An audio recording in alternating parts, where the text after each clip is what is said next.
This is our first virtual meeting, so hopefully everything comes out. If we're having some technical difficulties, please have patience with this. You know, starting May 16th, we honor police officers. So it's called Police Week. So one of the things that I like to take a moment of silence, all those men and women that put on the uniform to protect and serve our communities, and especially Paul Rutherford. His name's being added to the Wall of Honor in Washington, D.C. this week. So for the Rutherford family and all the police officers that names on that wall, we honor you and your memory will live forever. So let's take a moment of silence.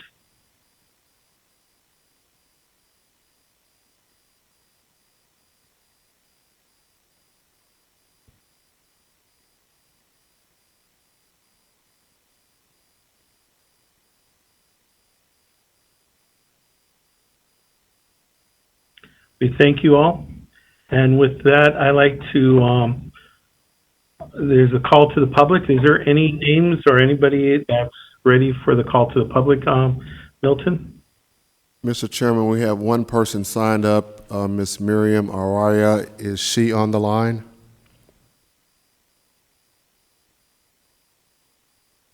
Mr. Chairman, she is not on the line, so we can proceed with the meeting. All righty, I'll take a motion for the minutes of the meeting on March 11th. Motion. Is there a second?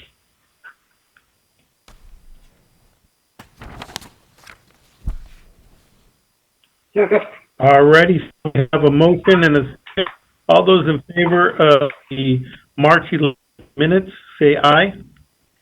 Aye. All those opposed, say nay. Motion carries. The minutes are approved. We have items 2 and 3 are consent action items. Is there a motion to approve? Motion to approve. All right, we have a motion and a second. All those in favor, say aye. Aye. Aye. All those opposed? Sounds like the motion carries. At this moment, I'd like to take the privilege to taking items 8 and 9 out of order. It's a reappointment of our presiding judge and also another appointment of Judge Franklin Jones. Frankie Jones. We have Judge Taylor at the table. All righty. So Judge, any remarks or comments before we vote your reappointment? Morning, Mr. Chair, members of the subcommittee. It's my honor to be here this morning. I know that you've been given the information on the reappointment packet, and so I won't go through that, except to say that I'm available for any questions that you might have about any aspect of that. Really, I just want to say that it's been my honor to lead this organization for the last 5 years, and I would appreciate the opportunity to continue doing so. It's been an extraordinary year for the court. It was an extraordinary year even before what has become clearly the most extraordinary year for any of us that we can remember. And I could not be prouder of the men and women at the court who have done an incredible job moving forward, particularly in these very trying times, as we have continued to perform core essential functions, particularly with regard to making sure that those who are in custody are treated as respectfully and expeditiously as possible, with an eye towards making sure that we're doing what's appropriate with regard to whether they remain in custody or whether or not they can be out. And processing those who remain in custody as quickly as we can, and continuing to do so, and as safely as we can. The other thing that we have paid quite a bit of attention to is making sure that the public knows that we are here for orders of protection, that we have many different opportunities for them to interact with us. We have tried to make it as easy as possible for those victims out there who need an order of protection to get in touch with us, to do it remotely, to handle ways that we can get those orders of protection in their hands, as quickly as possible and as safely as possible. And again, I'll just end that by saying I could not be prouder of the work that the men and women of the court have done, and they stand ready as we begin the process of reopening to step into the new world that it's going to be. It's going to be different than any of us really have ever seen, and it's going to be done with full regard for the safety not only of staff at the court, but for every member of the public who walks through those doors. With that, I would be happy to take any questions about any aspect of those materials that anyone might have. Do we have any questions from my colleagues?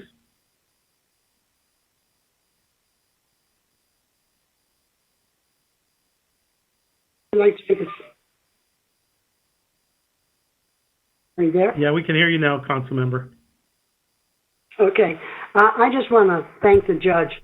I know he's been working, especially on mental health and substance abuse, to get people into treatment rather than jail. And I really want to applaud all of his efforts. He's done an outstanding job and continues to work on that to make sure that more and more people are enrolled in programs that can actually help them and get them off the street. Alrighty, is there any other comments?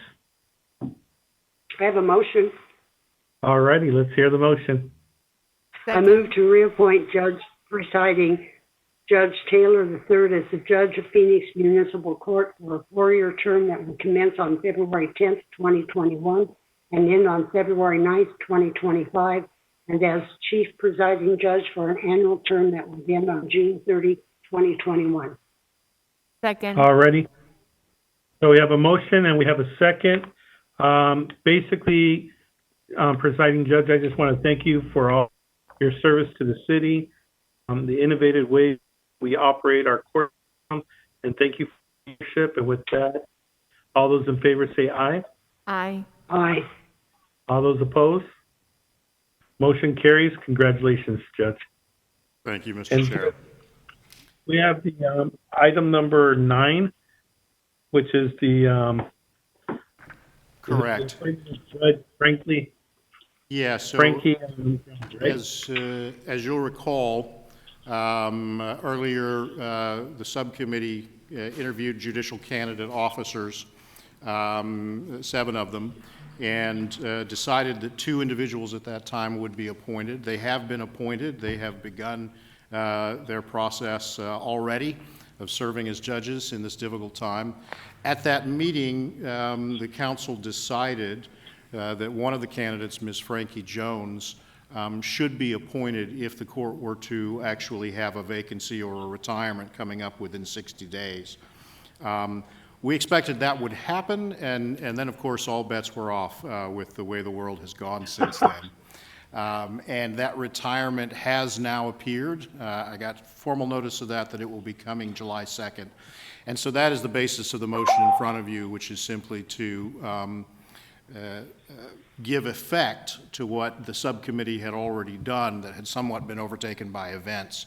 And it calls for an effective date of the appointment of Ms. Frankie Jones as a judge of the Phoenix Municipal Court following that retirement, and it would be effective, I believe, July 6th of this year. And, Mr. Chair, Councilmember Williams?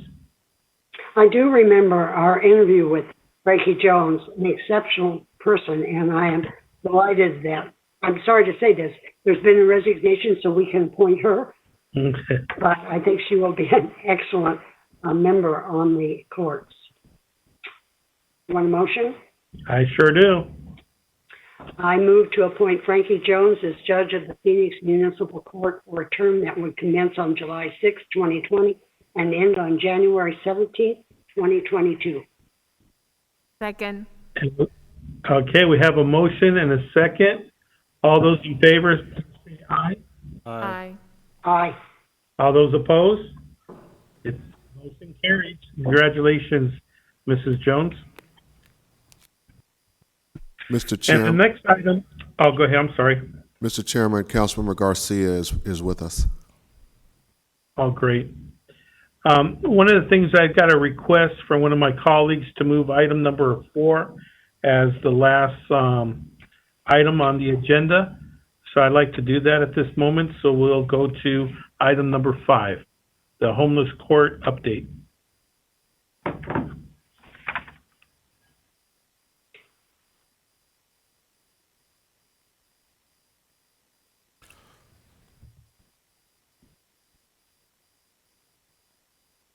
Mr. Chairman, we'll have Will Gonzalez from the court, City Prosecutor Bob Smith, Interim Public Defender David Ward. The floor is all yours, gentlemen. Good morning, Chairman Nowakowski, committee members. The design and the goal of the homeless court is to resolve minor misdemeanor offenses and outstanding warrants for homeless individuals who demonstrate a commitment to end their homelessness. The homeless court is Phoenix's first problem-solving court that utilizes treatment and services to assist the participants. When we first started the homeless court in 2006, Phoenix, Tempe, and Glendale were the only 3 courts that participated. Today, there are 26 justice courts and 23 municipal courts that participate in what is today the Maricopa County Regional Homeless Court. One of the reasons we started the court was due to the various obstacles that individuals have that are homeless, that being transportation, a mailing address, and understanding the process. So to address these factors, the homeless court is conducted at the Human Services Campus over at 204 South 12th Avenue. It's an environment where all the providers are located, so their case managers can be there, supporters, advocates can be there to address the court and support of these participants. The environment there is non-adversarial. It's really how do we get individuals back up into society? How do we assist them? And part of that is if you ever showed up at the homeless court and just watch it proceeding, you would find that the majority of the sentences that you would see are individuals, we take their community service hours and we apply those service hours to whatever outstanding fine they have. And when we mean by community service hours, it's anything that they did toward their readiness plan, treatment plan, whatever they did to assist themselves with the providers, we take those hours and we apply it to their fine. So when it's all said and done, they're able to get a driver's license, they have a job, they have housing, they have what they need to basically bring themselves back. And they do the legwork. They really do. They commit themselves to this. And so let me turn it over to Mr. Smith, and he can provide some insight as to the numbers. Chairman Nowakowski, subcommittee members, thank you for having us here today. I'm honored to be with you and to talk to you about the great partnership we have with the court, the prosecutor's office, and the public defender's office. The regional homeless court, as Will mentioned, combines accountability with treatment and services with community partners and supervised programs. There's over 40 providers and 60 programs that are currently assisting individuals recover from homelessness. Since this presentation was last given to this subcommittee back in 2017, that covered up through 2016. 3 years, we have 3 years of information to share with you.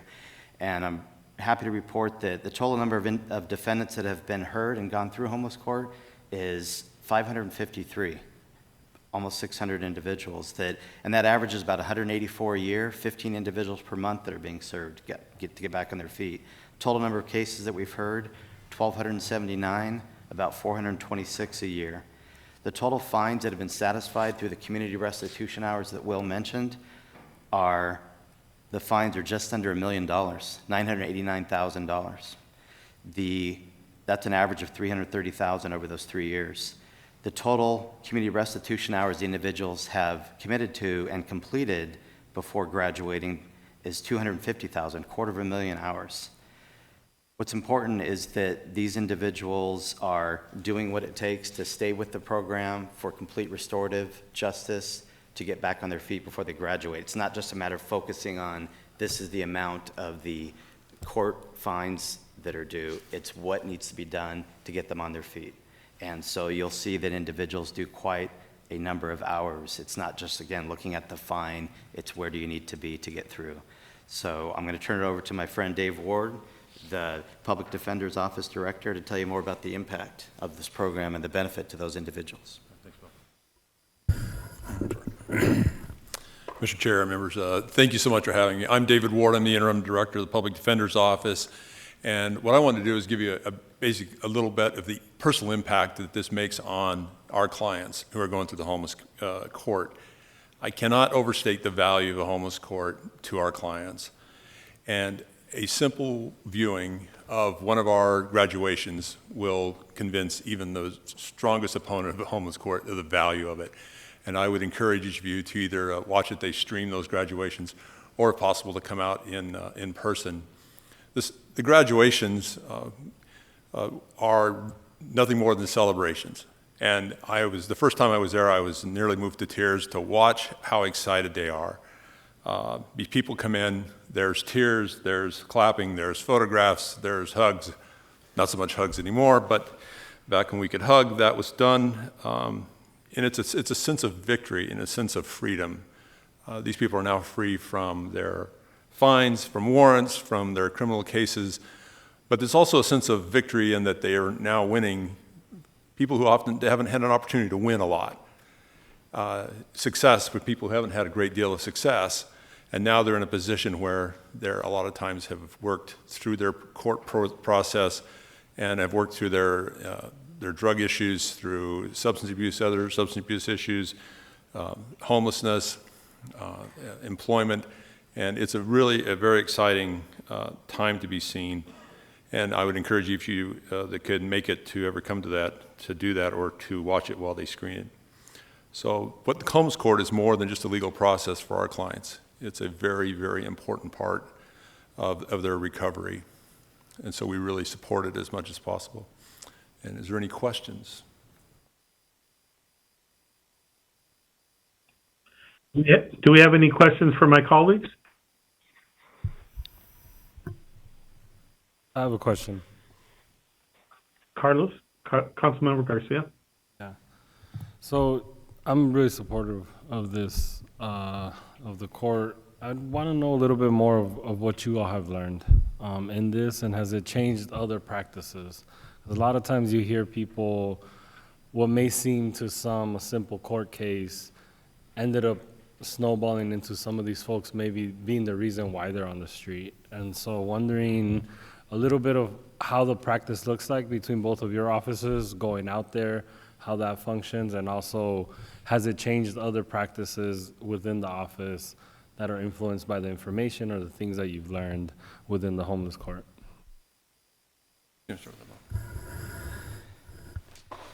Councilman Garcia, it's definitely, as Will mentioned, this was the original restorative court for our court. And that model has definitely changed things, because what it showed is individuals that were facing challenges in life, that they weren't choosing to be on the street, and it was stuck in that vicious cycle that if we could, through partners, the community service providers and programs, get them back on their feet, whether it's housing, the substance abuse that Dave mentioned, things of that nature, that really address the underlying problem, not just get stuck in this individual's back, they're on the street, they're arrested again, they go to jail, they get out, we're just kind of in that cycle. And so the model of this program to allow individuals to be able to, they're not looking for a free pass, they want to work. And so they do the community service, community restitution hours, the fines that's applied. They're not getting a free ride at all. They're doing the work, as Will said. They have to come back regularly to court, to the homeless court, and show proof of that. They don't just get a court date, you graduate, you're done. You have to do the work. So that model was taken to Veterans Court. Same thing there. In the Veterans Court situation, we learned from that, from homeless court, applied the practices in Veterans Court, and now in our behavioral health court, to where the individual is doing what's necessary to get the help they need for that underlying issue, so they're not coming back to court and again, and they can have a productive life. So in Veterans Court, for example, their underlying issues, they get the treatment, the help they need, and that will help them get onto a productive life, that it's not a matter of, again, that they're choosing this route. So I've learned quite a bit from it. It was a great model, continues to be, and that's been able to be through the partnership of the court, our office, and the public defender's office, and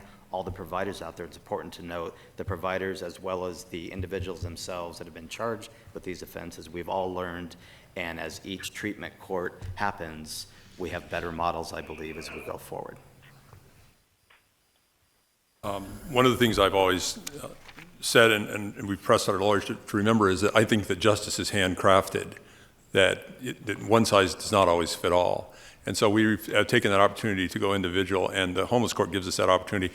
I'm sorry, I should have introduced Alex Benezra. He's our staff attorney that works really extensively with the homeless court as well, that we can do the individual needs often more important, or the most important thing. What's the individual problem? What's the underlying problem?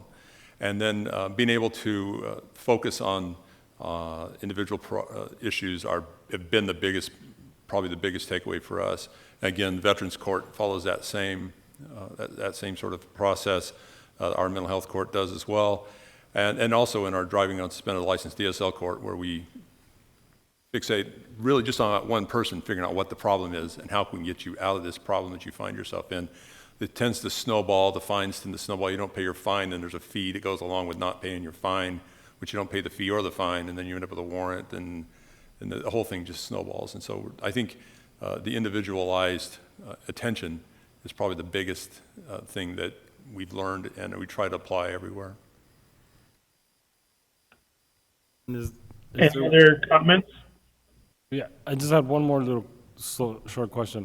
Is there a particular type of cases you see? Is there, for example, is it overwhelmingly trespassing, or is there certain cases that you see here?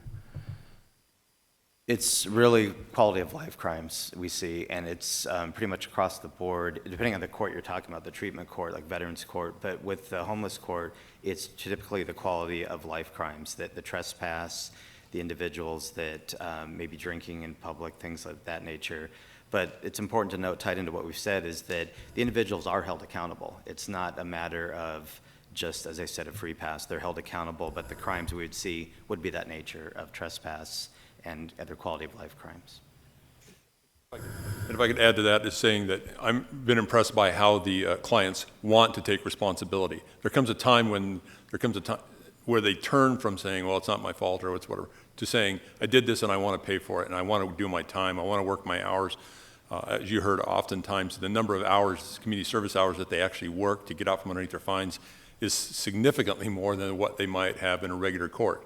And they bear that with a certain pride, with a great deal of pride. I did this and now I paid for it, and they feel so much stronger by that. Council member, I have comments. Absolutely, Vice Mayor. So I just want to thank you guys for the work that you guys are doing. I think it's incredibly important in order for us to be able to attack this issue from all different levels. It's a very comprehensive plan that we have here at the City of Phoenix. And I just want to thank you guys again for the work that you guys are doing. It's incredibly important. And as a city, we have to continue to do our part, not only to help people that are experiencing homelessness, but also preventing it. And as like you guys said, making sure that people have jobs to go to. Like most of these people are not asking for handouts, right? They just need the help. And the moment that they're ready for it, we can see how great this is. And I think as a city, it's our responsibility to continue to advocate for good jobs, making sure that these people don't fall back into homelessness because they don't have a good job to go to. So thank you so much for what you guys do. Thank you. Any other questions for my colleagues? Well, with that, I just like to thank you all for bringing that dignity and respect to all people through the homeless court system, and also how you bring programs and services to the most needy. You know, it's a wraparound service that we have. It's something so unique to Phoenix. So I want to thank you for this program, for taking the courts out into the community where it's needed, and freeing those individuals that have fines that have been on their records for years, and some of them even have some warrants, and they're just afraid to even take a walk down the street because they're afraid to be picked up or so. So thank you so much for this program and for the homeless court system. Thank you all. Welcome. And with this, we'll take on the Neighborhood Block Watch Grant. This is our Councilmember Williams' favorite topic. Mr. Chairman, we'll have Assistant Chief Sean Connolly and Rita Dean from the Police Department on this item.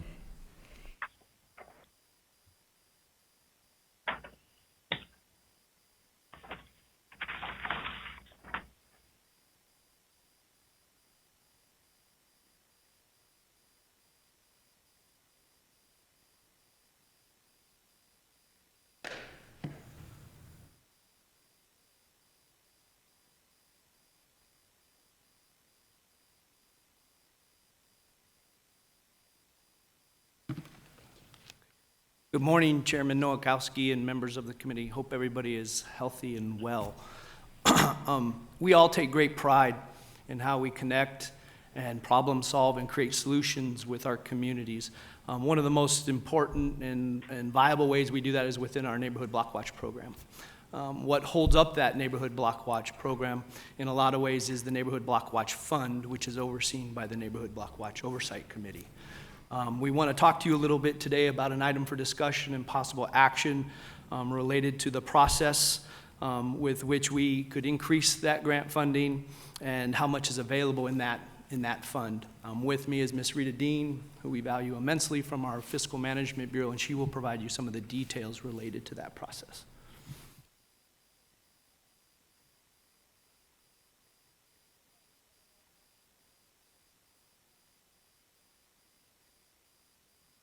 In February, we received. Okay.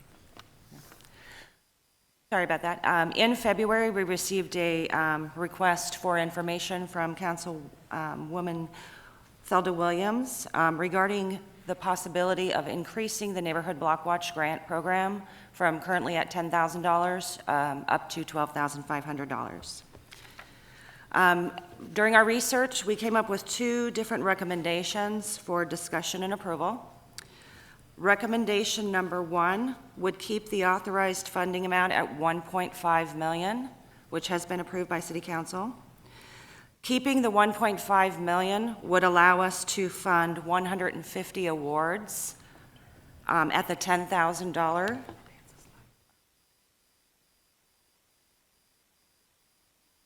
Would allow us to fund 150 awards at the $10,000 award amount. If we were to increase to a $12,500 award amount, we would be able to fund 120 grants. Recommendation number two, also just a reminder that not all of the grant applications we receive from grant applicants will request the full $10,000 or $12,500. So if they don't request the full amount, we would be able to fund more grants. Recommendation number two would be to increase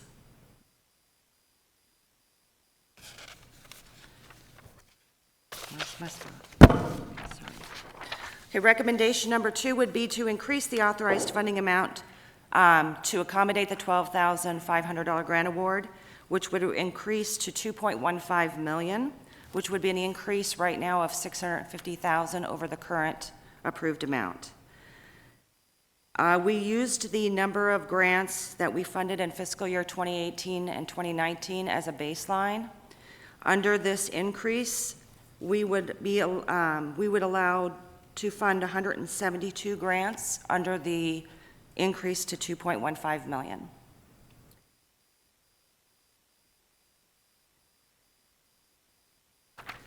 Okay, the next slide is regarding the resources that are available currently under our fund balance for the Neighborhood Block Watch Grant. Currently in total resources, we have $7,072,000. Our current expenditures are at $1,956,000. Taking into account the new, the gated alley program that was approved, that would leave a balance of $5.1 million in the fund balance. Are there any questions about anything for the Block Watch grants? So at this time, any of my colleagues have questions or concerns? I have a question. Councilmember Williams. How many grants did you fund this year? For the fiscal year Not 20, money, we not- funded, sorry about that. We funded 184 in fiscal year 20. And that was at the 10,000 maximum, That is right? correct. How many applied? How many applied? Do you remember? We had 187 apply, and 184 were funded. Okay, so only 3 missed it. Correct. I didn't ask for 12.5, I asked for 12. That would increase the number of grants and be sure to cover, I think, at least the number that applied this year, wouldn't it? For this year, they're already set at the 10,000. For the 12,500, that could be taken into consideration for the 2021 grant application period. Right, but if we didn't make it 12.5 and we just made it 12,000 because expenses have gone up. And I really believe this program has had a huge impact, very positive in neighborhoods. And I would want to see the same number that was approved this year, approved next year. But I don't think you need to carry a $5 million balance. I think we ought to be able to get more grants out there or increase the amount of grants. So if we just did 12, that would bring us up to probably the 185 again. Is that close? Yes, that's correct. Okay. So I appreciate you researching this and going forward with this. I just think it's very important that we recognize the difference it's made in this community. And I noticed on there you only have $400 for a gate. On your expenditures, are you anticipating more alley programs that would reduce the fund balance? At this time, there are no known other gated alley programs that will be funded under these funds for the Block Watch. Okay, so no one submitted anything? There's Request? a recommendation out there from the Planning and Development Department, but this item would need to be taken over to, we're trying to gather more information about cost to implement an area of fencing of gated alleys around a certain area. And we're still gathering the information, and then we will take that before the Neighborhood Block Watch Oversight Committee. Okay, thank you. Thank you. Any other questions from my colleagues?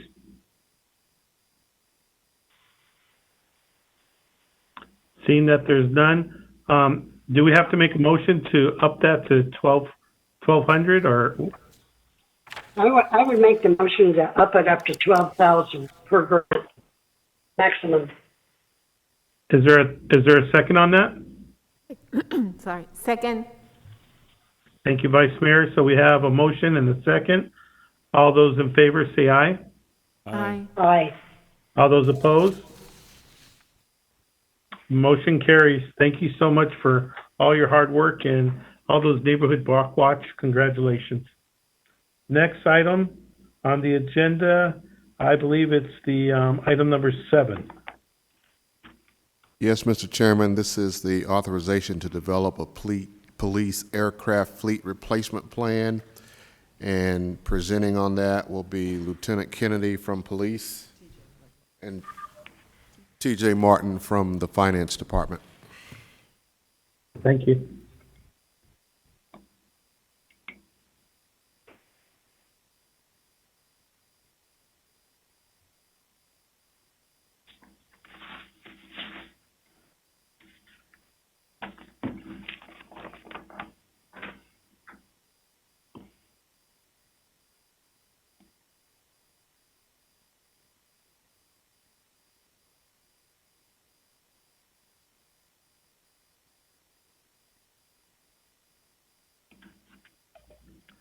The floor is all yours. Sorry about that. Mr. Chairman, members of the subcommittee, I'm here to talk to you today about our police aircraft fleet replacement plan, as well as our request for an independent expert analysis of our current fleet. Our air support unit has been in existence since the early 1970s and currently located up at the Deer Valley Airport. The air support unit provides 24/7 coverage. Although we're not up in the air 24 hours a day, we do have the ability to be up in the air at a moment's notice when needed. Our air support unit provides services to our patrol investigations divisions, as well as fire and our local law enforcement partners as well. As you can see, a very busy response, as they've responded to over 10,000 radio calls. In addition to those 10,000 radio calls, there's been 444 other requests for service outside of those radio calls that our air support unit has come up to support. Our existing personnel assigned to our air support unit currently provides our staffing to provide for our current mission profiles, as well as our current mechanic staff to keep our fleet in operation. This is our current fleet as we have it existing now. A majority of it was purchased between 2004 and 2010. A majority of these aircraft provide services, as I said, to all our mission profiles. Our Cessnas right now are considerably older, with those being from the 1970s and early 80s, and one of those right now is no longer operational due to safety reasons.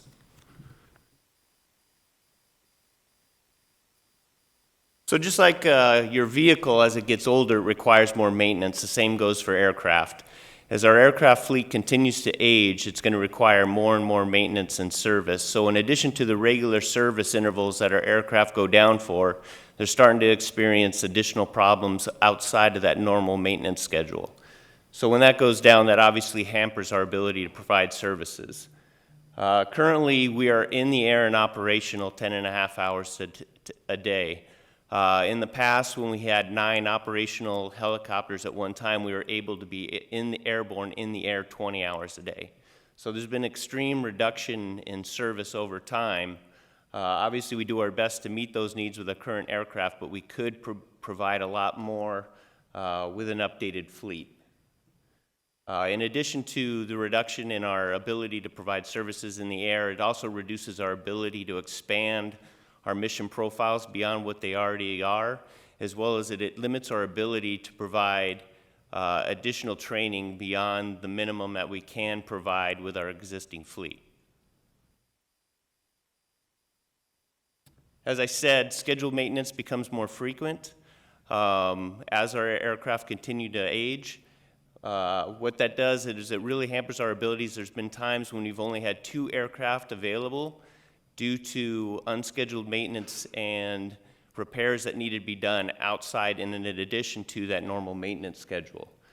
That really puts a drain on our staff, as our mechanics are going to be much more involved with repairs outside that maintenance schedules, and it really puts a burden on them because they're doing their best that they can to keep all these aircraft operational.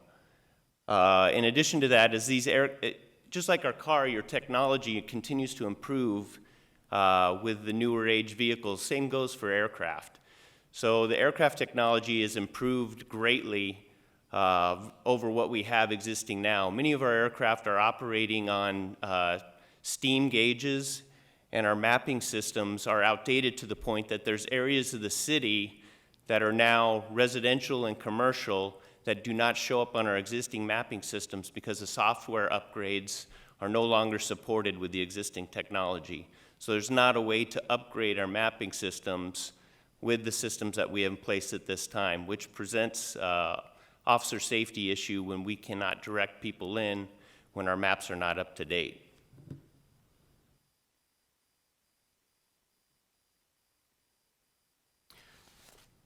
In the air support unit, we have a number of experienced pilots who have a good idea of what we need operationally in terms of aircraft going forward, as well as additions that could really improve our mission profiles and allow us to do more and support the needs of an ever-expanding city as the city of Phoenix is.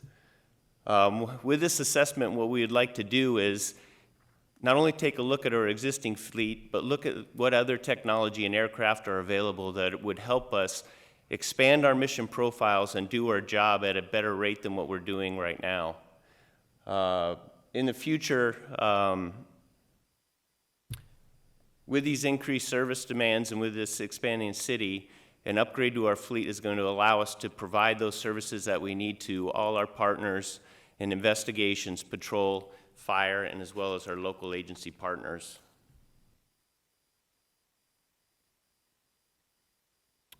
So we've been asked, like I said, we have a number of experienced pilots who have a good idea of what we need to do to upgrade our fleet moving forward.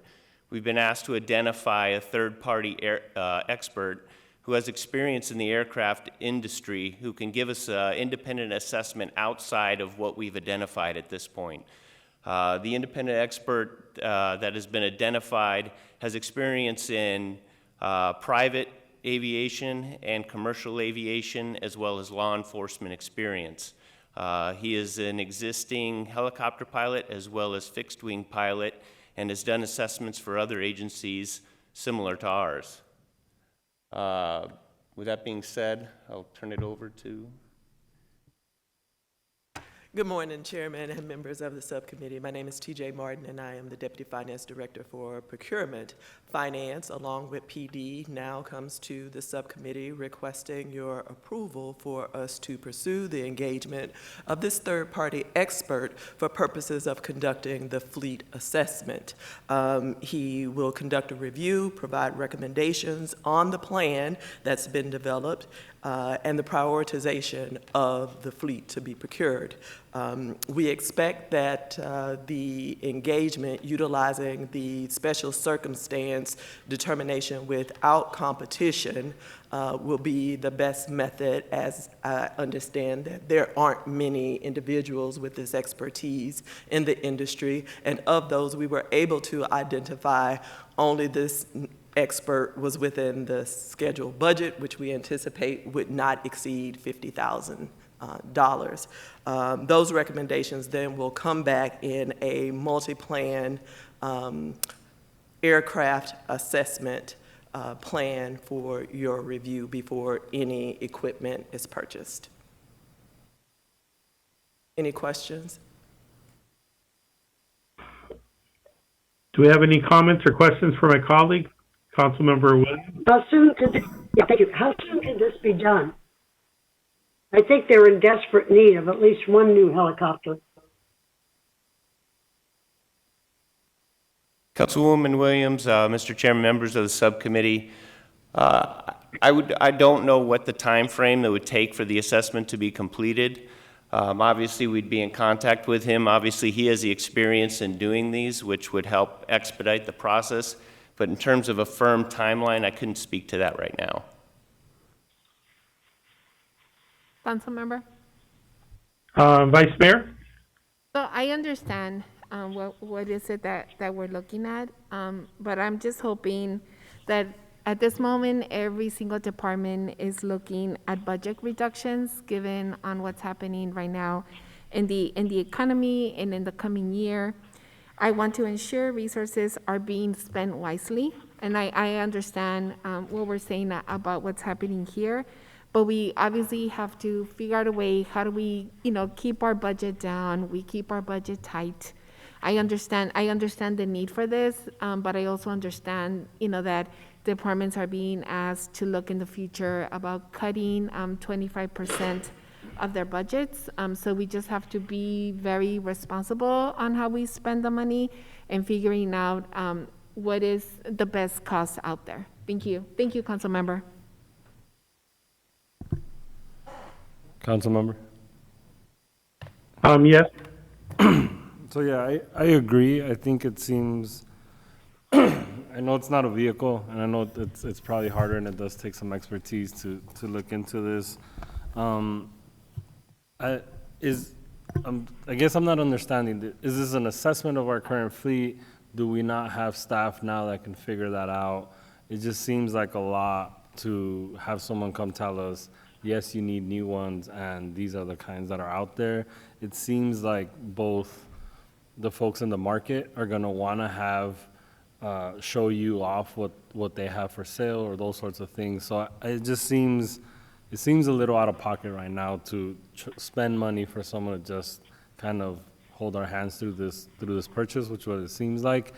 Again, if it's needed, if it's putting officers' lives at risk, if we're not being able to do what we should be doing, I think that's one conversation. I just having a hard time understanding how bringing in a consultant right now, especially during this time, makes sense.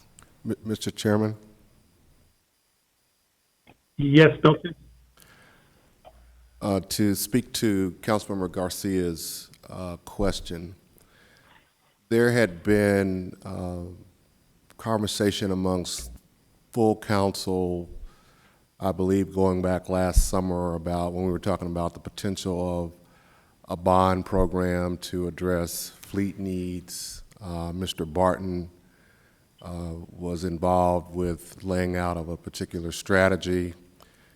And when the conversation included the fact that we have multiple different types of vehicles in the air fleet, council wanted to make sure that we had a strategy with some expertise that would say, well, out of all of the possible things that you could purchase, what's the most strategic thing that you should do first? Should you purchase versus lease? And that was where the idea of having a third party to advise the police department on what's current in the marketplace, the best way to devise a strategy. There was also some, if I remember correctly, part of the fleet was not purchased new to begin with. And so when we were looking at the amount of money that was being spent for ongoing maintenance, et cetera, at the time there seemed to be a preference to have third-party expertise, someone who really knows about the ins and outs of the different types of aircraft and what may be advisable versus trying to purchase them all at one time. Obviously, we couldn't do that now anyway, but there was a desire to get the third-party consulting. This was something that's been around for several months, and so we're just now bringing it forward to see if we can get approval so that when times are better or when council determines we can move forward, the strategy would have already been vetted and presented to you, and you would know that we're going with helicopter versus fixed wing, et cetera. So that's the background that's missing from the presentation today. We were asked to do this previously. So Milton, my concern is this, is that my district is as large as the city of Los Angeles. That's just District 7. Then you add the other 7 districts, we're talking over 500 square miles. So the city of Phoenix, we need to be more effective is by using an air fleet program, which we are using, and we've been able to handle all that territory for that reason. I believe that one of the things that we need to do more efficiently is having a newer fleet out there, because we're talking about 20 to 10 years old in some of our helicopters and planes that are out there. That is there a way to rent and then after you lease it for a certain amount of years, then you get an upgraded one? And I believe what I'm hearing from the council is that instead of spending the $50,000 on a consultant, there is a need for it. And let's just go out there and do it and come up with the plan. I don't believe we're going to be able to come up with the bond immediately, but is there other resources in the city of Phoenix? And right now with the COVID situation that we're in, I'm not sure if we can to cover all those costs. Or, any ideas on that? Mr. Chairman, if it's the preference of the subcommittee that we devise our own strategy and look into lease versus purchase and determine the order in which we would like to proceed, we can certainly do that if that's the direction.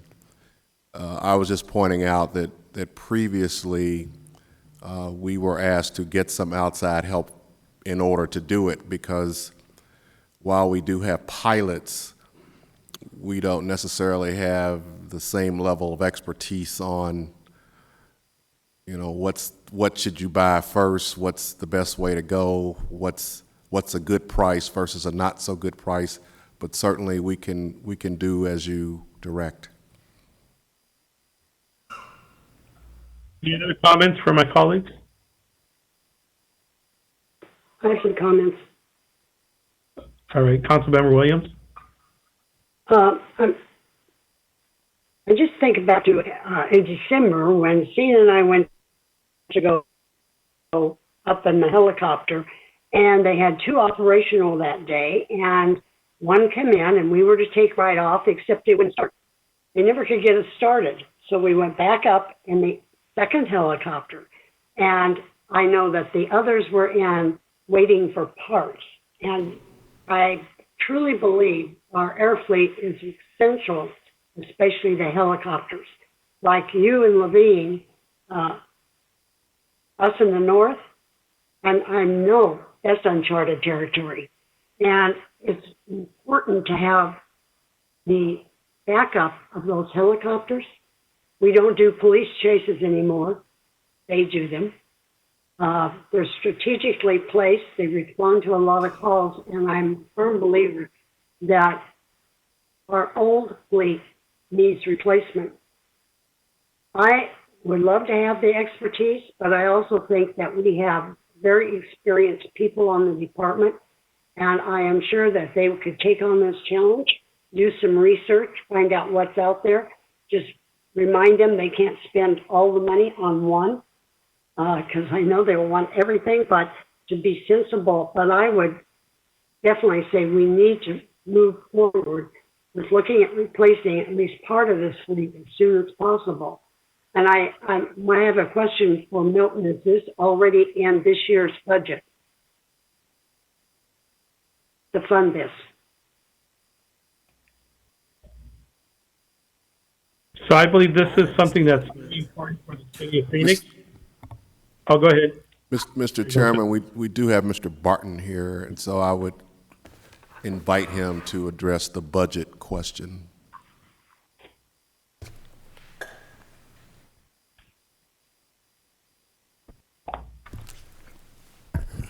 Mayor, Subcommittee, Councilman Nowakowski, members of the subcommittee, the $50,000 procurement for this consultant is included in this year's budget.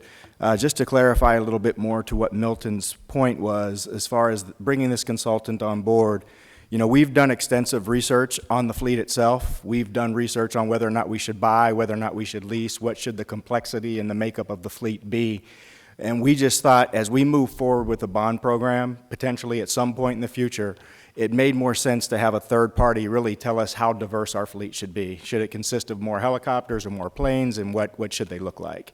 And that was really just to get this third party to help us do that. We do have the expertise. The police department has had helicopters and planes for years, but we just thought it would make more sense for us, especially going into a potential bond program at some point in the future with this large of an expenditure, to bring a third party in. Councilmember? So question for Jeff. Yes. So I guess my question is, you know, given you're like great at running the budget, right? Like you're very diligent, you're very strict, and you're not shy to say no to something. So my question is, and I know that when we allocated this money was before the pandemic, like what would you recommend now? From my perspective, this isn't something that we really have a choice on. The helicopters are an essential part of the police department operational tools. And again, from my perspective, the liability of not addressing this fleet, it definitely outweighs $50,000 expenditure for this consultant. I mean, we've got helicopters, we've got planes that are really old, we've got planes that have been grounded for safety reasons. The last thing I think any of us want is a liability on our hands. So I think we owe it to the police department, I think we owe it to the city of Phoenix to actually fund this expenditure right now. So then you don't think that we could do it internally? Is this not something we can do internally? I think we can do it internally, but I guess from my perspective, again, if we really want a really robust look at what our fleet should look like long-term, and not just fall victim to what we've always done, I think a third party would help us with that.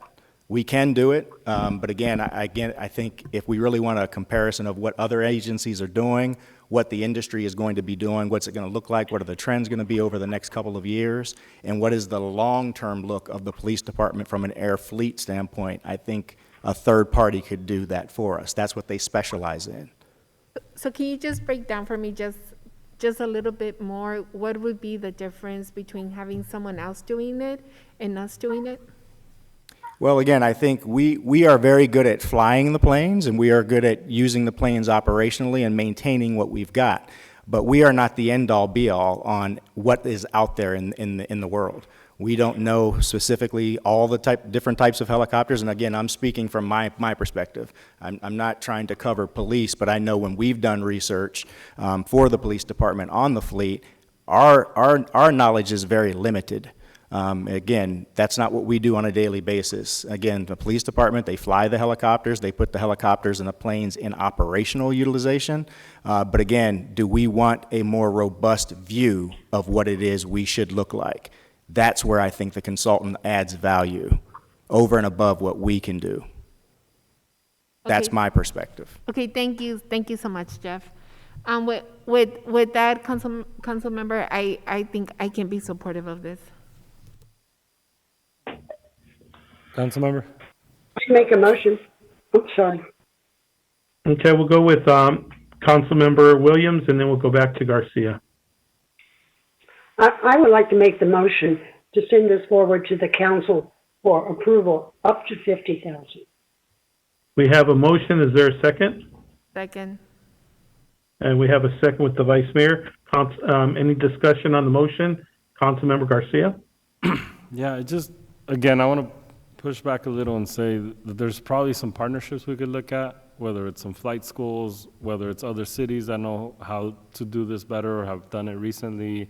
And I also think the industry itself would be knocking down our doors to showcase what they have. We saw it with the taser, that they're even, they have new tools to show us how things work, those sorts of things. They had the virtual stuff, all those sorts of things. And so it seems like we're moving forward to council, and we'll have the discussion there.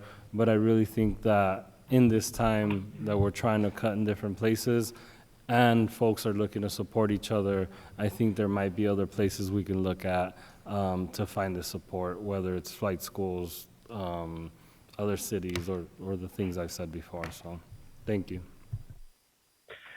And Jeff, just to clarify one thing is that I believe that if we don't have a bond program, do we have a second plan on purchasing or leasing these helicopters and aircrafts?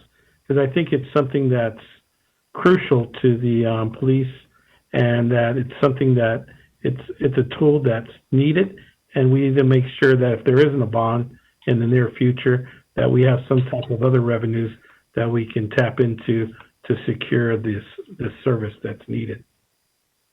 Chairman Nowakowski, members of the subcommittee, that is definitely a valid point, and that is something that the CFO, Denise Olson, and I can work and collaborate on with the police department after we get some feedback from the consultant, if that is the way we go.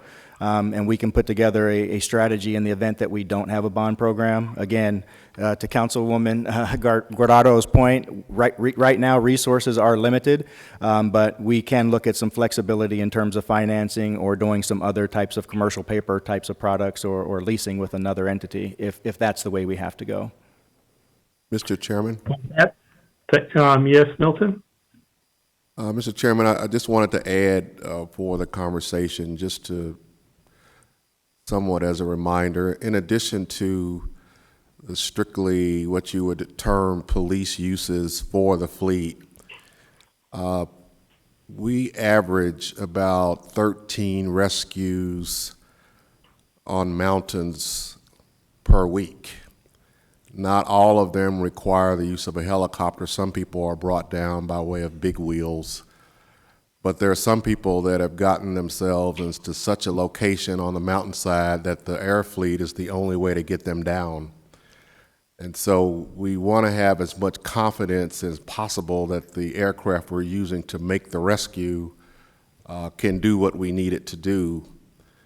We have seen previously all of the attention that we got when the woman was spinning around in the basket.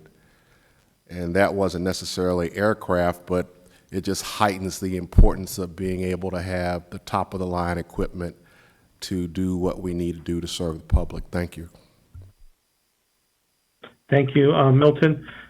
For my own personal opinion, is I've been on many flights, and it's just incredible how within minutes you can go to a scene or to a crime where it would take minutes.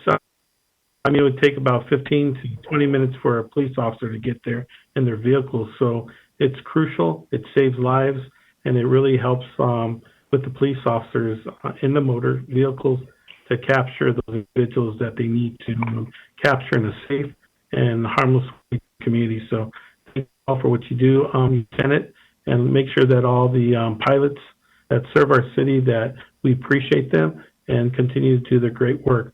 With that, we have a motion on the table. All those in favor say aye. Aye. Aye. All those opposed? Motion carries. Thank you very much. Now we'll go to item number 4.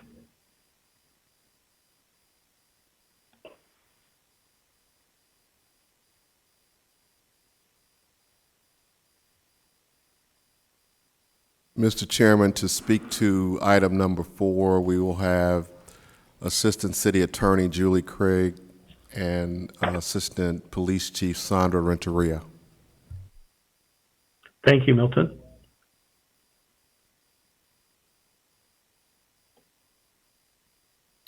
Thank you, and good morning. We are here to discuss an overview of the immigration laws and the police immigration policy. So the Federal Immigration and Nationality Act was enacted in 1952 and is contained in the U.S. Code Title VIII. Under Title VIII, Section 1373, it requires all government agencies to assist with enforcement of the Immigration and Naturalization Service regarding information for citizenship and immigration status. In 2017, President Executive Order and a U.S. Attorney General opinion stated that local or state sanctuary policies limiting cooperation with federal enforcement of immigration would endanger federal grants to those jurisdictions. So the state immigration law, SB 1070, was enacted in 2010. The Department of Justice challenged the state law, and the U.S. Supreme Court ultimately struck down all but Section 2B, requiring law enforcement officers to determine immigration status during a lawful stop. An Arizona Attorney General opinion in 2016 advised that law enforcement officers are allowed to ask a person about their immigration status on a consent contact, and they can contact the U.S. Immigration and Customs Enforcement unless doing so would prolong the stop or detention. So now I'll turn it over to Commander to discuss the police operations.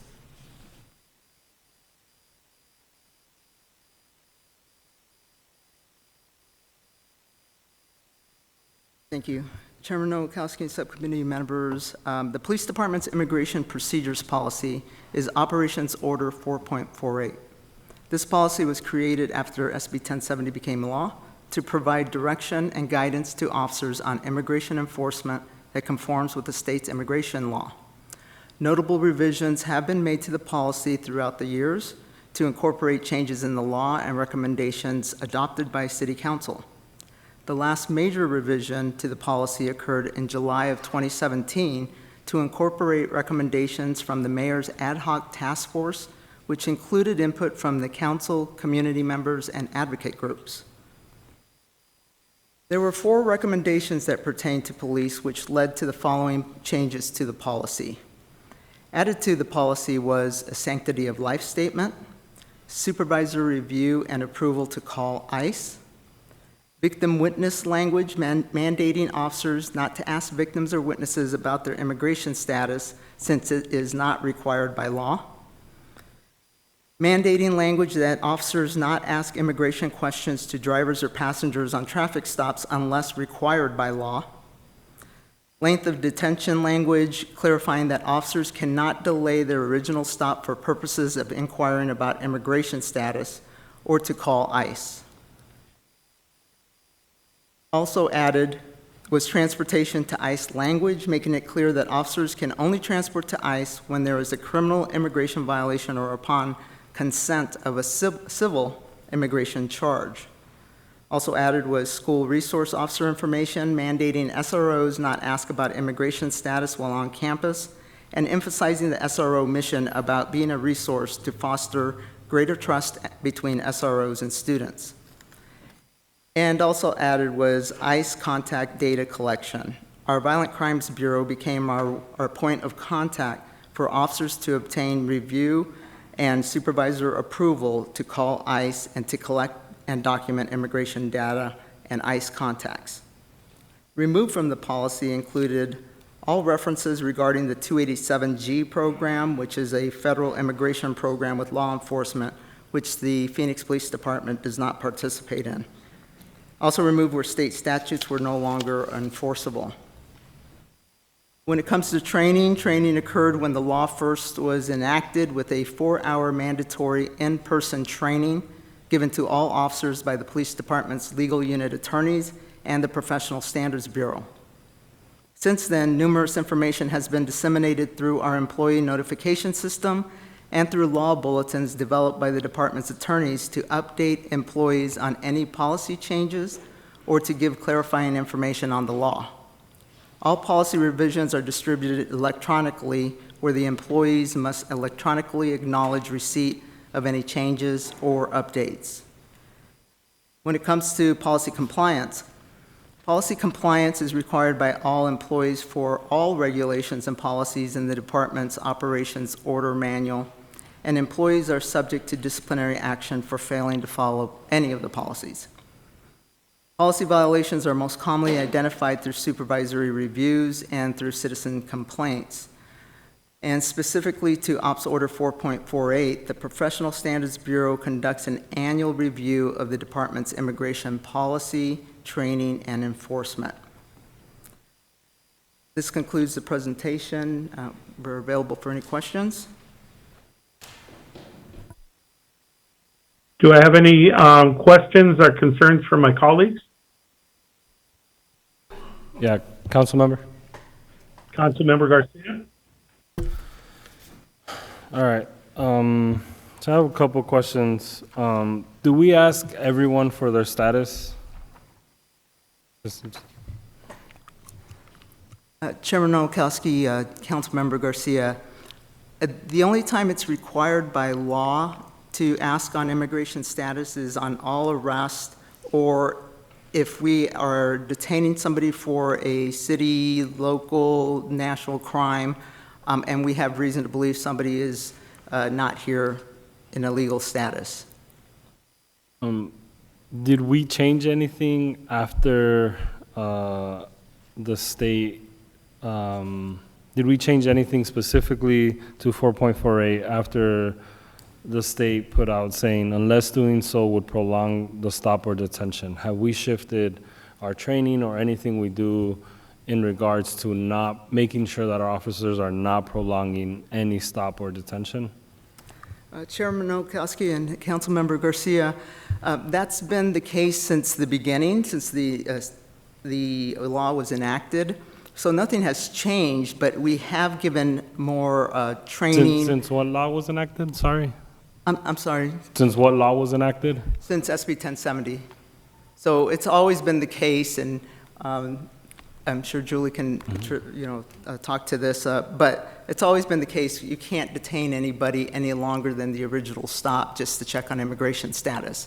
Now, we do update our officers on reminders of, just like I covered a few other things of, if we see any kind of trends, we'll try to remind everybody this is the process and you can't do those things.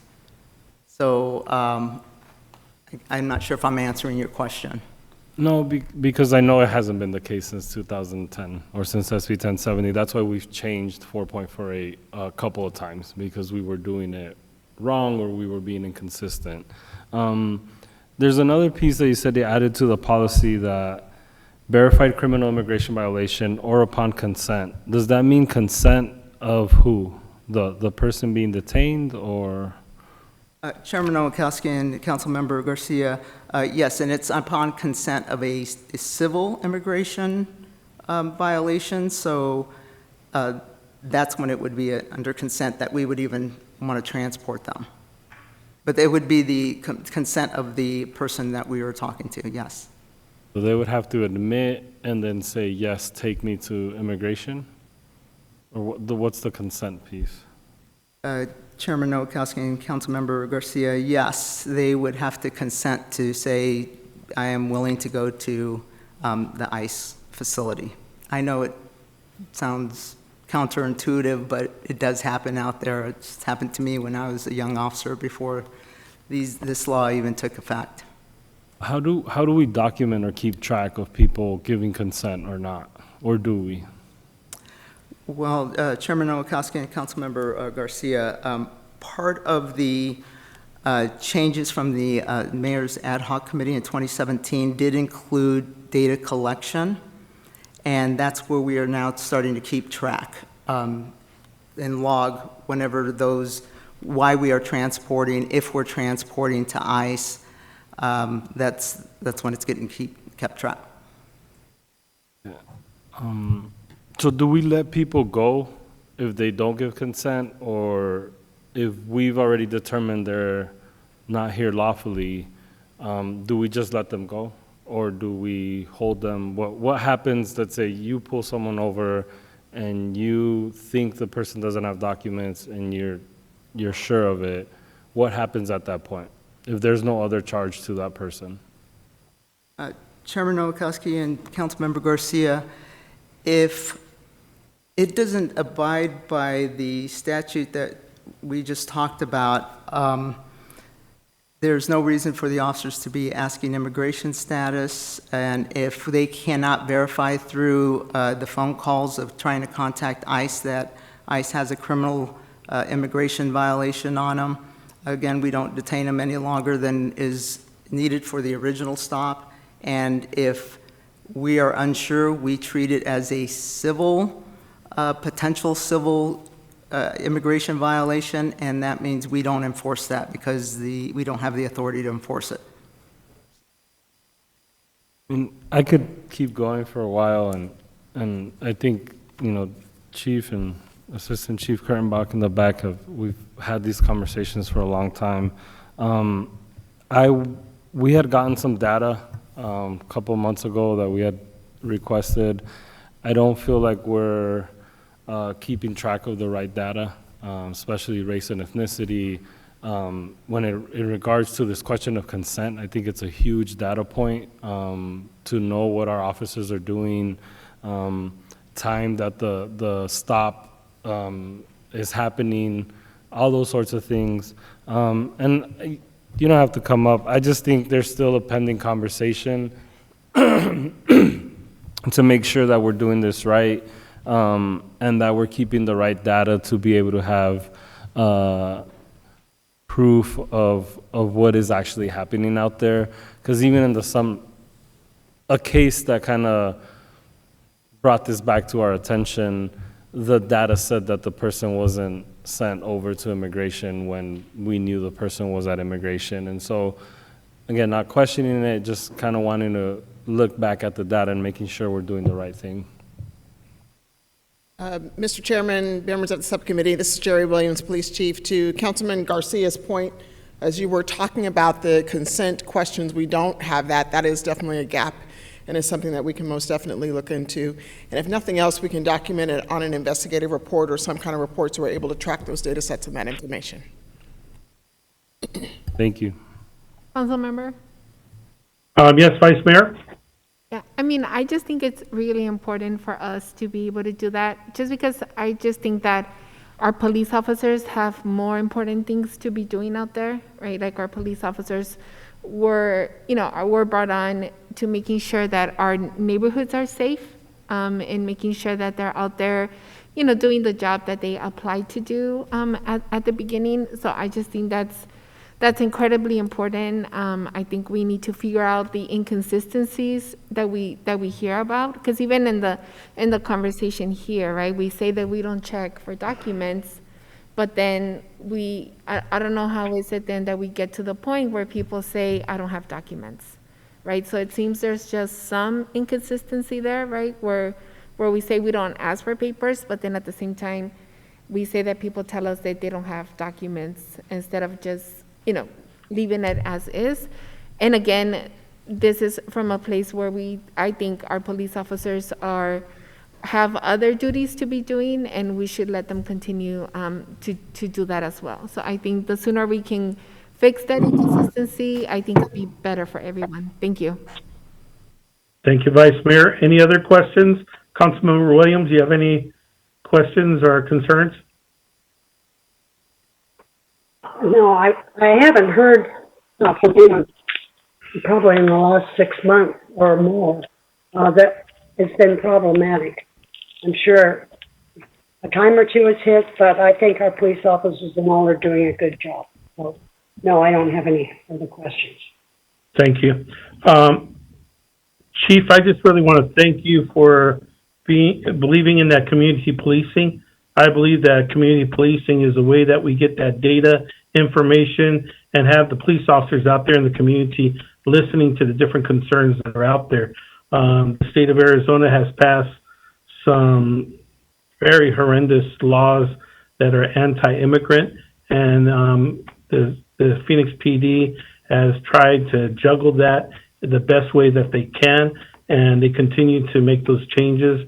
I know I'm probably outdating myself right now, but probably about 30 years ago when they first started the Hispanic Police Chiefs Advisory Board, I was on that, and I know that Francisco Gutierrez, Alfredo, Daniel Ortega, and myself, we came up with the first draft of an ordinance like this, and it's been modified and changed over the years, and it shows that there has been that relationship with the community and trying to make things good. So I believe what we're trying to say is data and information is key and is a goal.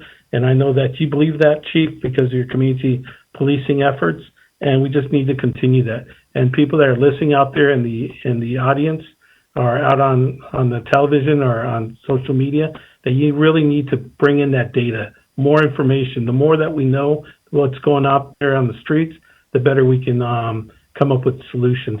So I want to thank Councilmember Garcia and the Vice Mayor and Telda for your comments. And at this time, I'd like to can you move the camera onto Assistant Chief Sandra Renteria, please?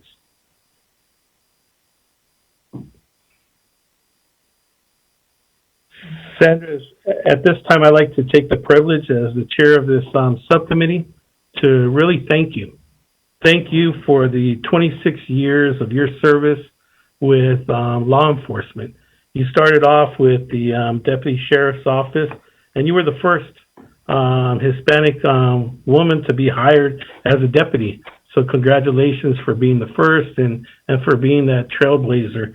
And for the last 21 years, you served the city of Phoenix, and it's just been incredible to just read of all the accomplishments and all the different precincts. I think you've been in every single precinct in the city of Phoenix, and even some that were created, you served in those too recently. So I just really want to thank you. You know, having 5 boys and 1 daughter, I know how tough it is to find role models for my daughter, my daughter Irene, and individuals like yourselves that show that you can do it, that si se puede attitude, that yes, we can attitude, that if you want to be a police officer, that you can start from the bottom and work all your way up to the assistant chief. You were the first sergeant back in 1997 that was a Latina. So congratulations for that. You were the first Latina to be promoted to lieutenant back in 2003. You were the first to be promoted to a commander, first Latina to be promoted to a commander back in 2007. That's when I started, and I had the honor and privilege of serving with you as the commander. And then basically the first to be promoted, Latina to be promoted as an assistant chief in the City of Phoenix Police Department in 2013. So you've opened up the doors for many, not just women, but young Latinas that are out there saying that I can't be a police officer because I happen to be female. Oh, heck no. You broke all those myths, and you showed people that it's possible. And keep that CISAPOT attitude, keep that yes we can attitude out there, and whatever you do in the future, I hope that you enjoy yourself, take that time that you needed, and really, un abrazo y te queremos mucho, all right? And I'm not sure if there's any other comments from my other colleagues, but thank you for all your years of service. And if there isn't, I'd like to pass it on to the police chief to say some words. So, Mr. Chairman, members of the subcommittee, to Assistant Chief Sandra Renteria. So we talk about the business side of Sandra. Sandra is my conscience sometimes. When things are spinning out of control and things are crazy, she's the calming voice that reminds me, hey, we just need to be calm. We need to be methodical about things. So I'm really going to miss that about her. You mentioned all of her accomplishments. Recently, the Phoenix Police Foundation honored Sandra as one of our Lifetime Achievement awardees, and I'm just so proud of her. I'm also proud of the fact that a woman of color is leaving on her terms. So along with Sandra, Assistant Chief Mary Roberts is also leaving at the same time. So I'm wishing you well. She's going to do great taking care of her mom and dad as they age. But I'm going to miss you, Sandra. So congratulations. Well, thank you, Chief, and thank you, Sandra, and God bless you all. And if there's no other comments, Yeah. I adjourn this. Yeah, Oh, go ahead. Sorry, no, I just also wanted to thank you for all your service. I think you said it best. And I hope we can keep working together. I think your advice, your demeanor, to the chief, and knowing that you have been in the department brings a comfort to the community. So thank you for all your service, and we're here if you ever need anything from us. Council member? Yes, Vice Mayor? Yeah, I also want to thank you, right? I think it's amazing to see a Latina taking on this role. I support everything that Councilmember Nowakowski said. I think it's a great example. I think it's like showing us, specifically Latinas, right? That you can accomplish whatever you want, that you can be in whatever role you want to be. And I think you're an amazing role model, and it's been amazing working with you and hoping to be able to continue to work with you in the future. Thank you. Thank you for everything you did. Milton, is there a way to reject her resignation or her retirement? Mr. Chairman, as someone who's had his retirement rescinded, yes, there is. So if you want me to take care of that, I can get that done today. All right, we're going to have to talk about that. Mr. Chairman? Mr. Chairman? Yes, Councilmember Williams? I too want to thank Sandra. She has been an incredible person to work with. I have always appreciated her leadership, her courage, and her straight answers. She never gave you any BS. She told you the way it was, where we needed to go. It was very clear, distinct answers, and I've always appreciated that. So thank you very much, and I wish you the very best in the future. Thank you. Assistant Chief, it's your floor for a couple minutes.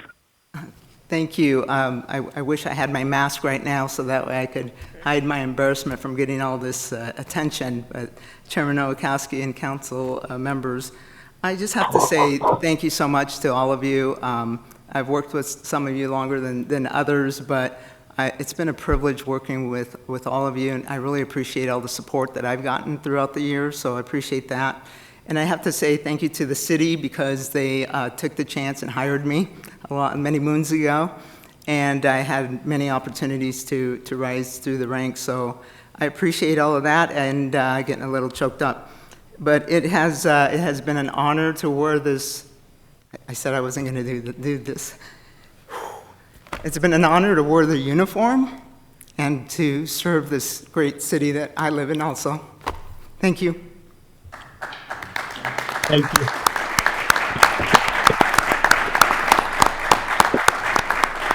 And with that, the meeting is adjourned. So nice. Mr. Chairman, Yes. just to point out, Oh, I guess the meeting's not adjourned. future agenda items for June, we have Brycer inspection and testing update from fire. We have a fireworks safety presentation from fire. And then there'll be an intergovernmental agreement for placement of school resource officers from police. And we'd like to make one more call.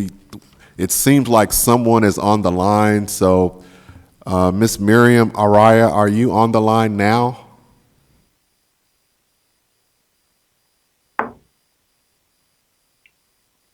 No response. We're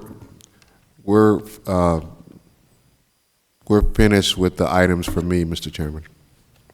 Is there any future agenda items from my colleagues? Hearing none, the meeting is adjourned. Thank you.